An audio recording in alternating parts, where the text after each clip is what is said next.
My name's Anders Carlson, and I'm an adult endocrinologist and a medical director at the International Diabetes Center in Minneapolis. And I was a principal investigator on the Advanced Hybrid Closed Loop study, as well as an investigator on the FLAIR trial.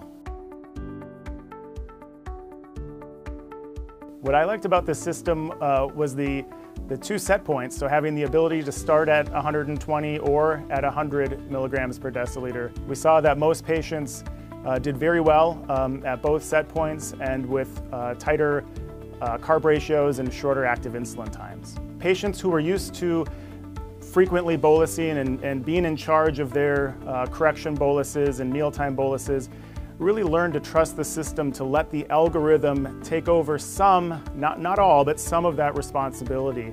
And with that, I think they felt not only more ownership of their ability to manage their diabetes, but also a little bit more freedom to trust the algorithm, let the algorithm work for them, and yield really good results with that. I think what we've seen with these studies is that technology shouldn't necessarily be reserved for the people we think are the most tech savvy. In fact, I think it's the opposite. I think we should be looking at and engaging our patients who perhaps haven't had the opportunity to test technology or been offered it before by their endocrinologist before.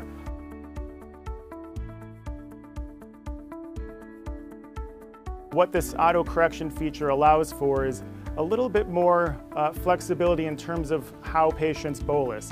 We still want them to bolus ahead of their meal and count carbs accurately as much as possible.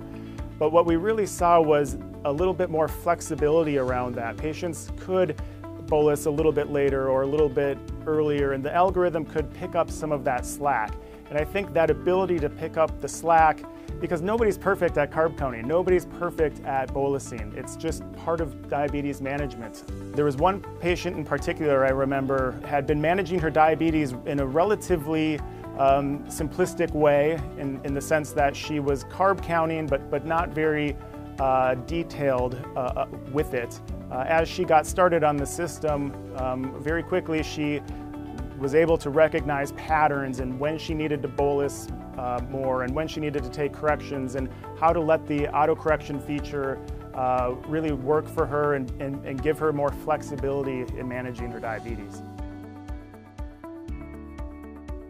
We had patients coming from all kinds of backgrounds, so from multiple daily injections, from pumps being run with or without a continuous glucose monitor, as well as some patients coming from the MiniMed 780G system. And what pleasantly surprised me was that all of these patients did equally as well. So I think the relationship I have with patients is much stronger when we're able to review in-depth detail about their glucose, as well as personalize the decisions we make about their settings. And so I think this has been a big win-win for both physicians and for the patients.